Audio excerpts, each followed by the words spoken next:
It was a quiet, dark night in an empty street somewhere in London City. Jenny walked alone, she was dragging her feet. She was heading back home to sleep. Well, she knew this town, she knew this floor, because she walked it about 1,000 times before. She wanted to escape. Can you blame? Well, on the very same night, in a different place, there walked this hooded young youth by the name of James. He was 14 years old and out of his brain. He'd been smoking ganja with the boys. James, he grew up to be a kid of the street. His mates called him Screech. He was quick on his feet. He was a liar, a thief. At 14 years old, the devil had set his sights on his soul. As Jenny walked home all alone, she felt scared. Usually she was alright, but it was like there was something in the air. A divine intervention telling her to beware, maybe intuition bogging her and making her so scared. Sirens sound in the distance to the beat of Jenny's feet. A symphony of the night that echoes crime on London streets. Jenny turns a corner, their eyes they meet. Up or go Jenny, a boy named Screech. Give me all your money, bitch, give it to me. If you cooperate, then you'll soon be free. I want your purse, your phone, don't fucking look at me. I mean it, bitch, are you listening to me? Jenny freezes statue like a lady shakes stalactite. Feel like liquid nitrogen in the dark night. She tried to find strength to move, but stayed as still as a statue in high-heeled shoes. What the hell you playing at? You playing games with me? I swear to fucking God, I'll slice the rosy off your cheeks. You think I don't mean it, girl? You don't know me. The last thing you see will be a boy code. Screech reached with the sheath of the blade, with the teeth that could bite through steel and slice concrete, and he swung possessed with the devil in his chest, and the statue she was turned to butter in her breath. It was a quiet, dark night in an empty street somewhere in London City. Jenny lay still on the cold concrete. She's found somewhere to sleep. Well, she knew this town, she knew this floor, 'cause she'd walked it about 1,000 times before. I guess that she escaped. It's such a shame.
Our story, it starts right at the end of the life of poor Jenny, clocked out like Big Ben.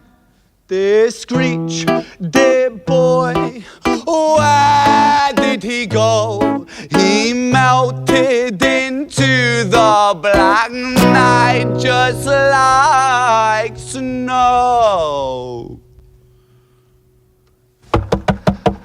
Patrick, man, let me in, please open the door. I think I fucked up, Patrick, really fucked up, man, I'm not sure. I got crazy, left this lady lying still on the floor. I think I killed her, Patrick, come on, man, I can't knock no more. But Screech kept on knocking till his knuckles became sore. But there's no sign of Patrick down at number 54. No refuge for our villain, for the bitter hands of fate, who with something far more sinister in mind that does away.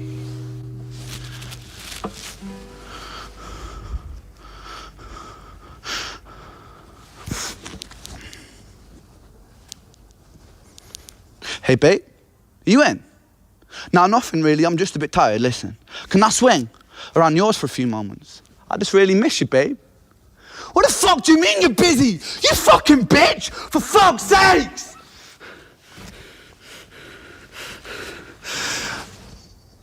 Siren sounds approaching like a banshee in the night. The shrill cry of justice cutting like the sharpest knife. But Screech was never one to run, not one to miss a fight.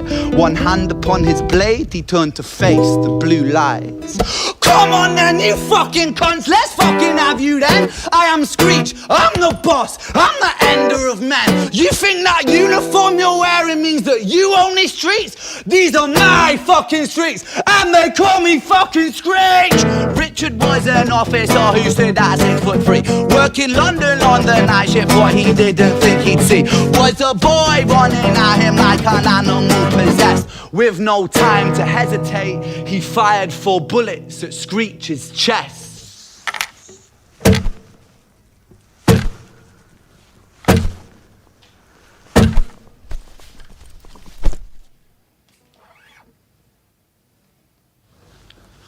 Our story, it ends right at the start.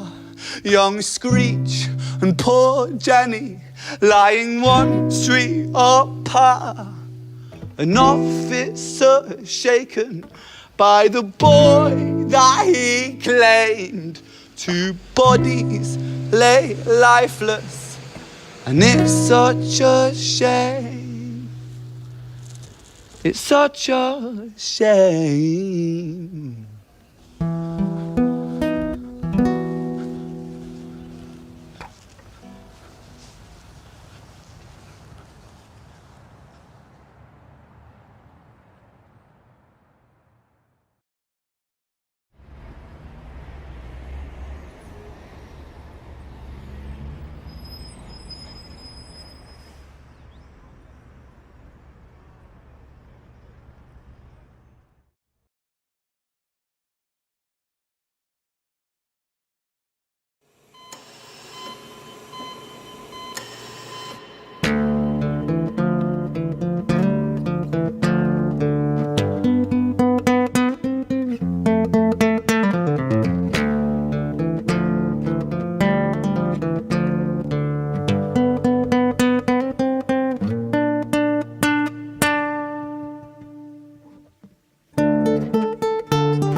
London City, far from pretty, 2005. A lady down in Paddington is fighting just to stay alive. Rhythmic beats and bloodstained sheets, Our Lady weeps, she's tired and frail. To set the scene, we must rewind the hands of time for Violet's tale.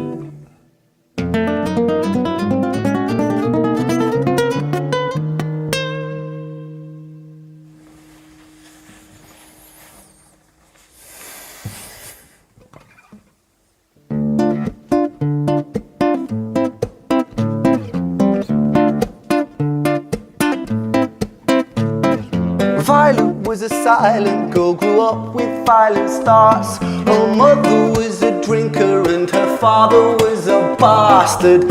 Every night he took a tie but never left the room. I'll spare you with the things he did, I'm sure her mother knew. Violet was a silent girl, she moved out at 16. A semi-detached council flat, paid for by a welfare scheme. Packing shelves at Tesco, stacking jars like pickled bricks. She met a boy named Stevie and he was a little prick. Violet was a silent girl and Violet she fell fast. See, Stevie was a wrong un, but he sure knew how to charm her. Every night he took a tie but never left the room. History repeats itself, he'd paint her black and blue and dark. She never stood a chance. The devil comes to dance. Violet, why are you always so quiet? On her bedroom door and he's irate. He's been drinking and smoking, he's up late. And he stands by her bedside, she shakes, but her eyes stay shut. You fucking slut, I know you're up. And he pinches her eyelids and folds them up. Violet, why are you lying to me, Violet? She stays silent, things turn violent. That's the sound of his fists when they fall like a crashing pilot.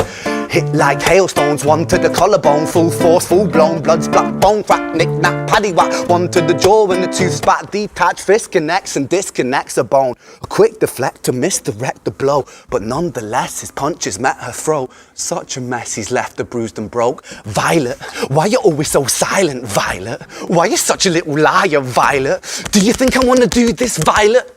In character, she stays silent. Well, say something, Violet. Silence. Fucking say something, Violet. Silence. Wait. Say something, Violet. Not one word. She stays quiet.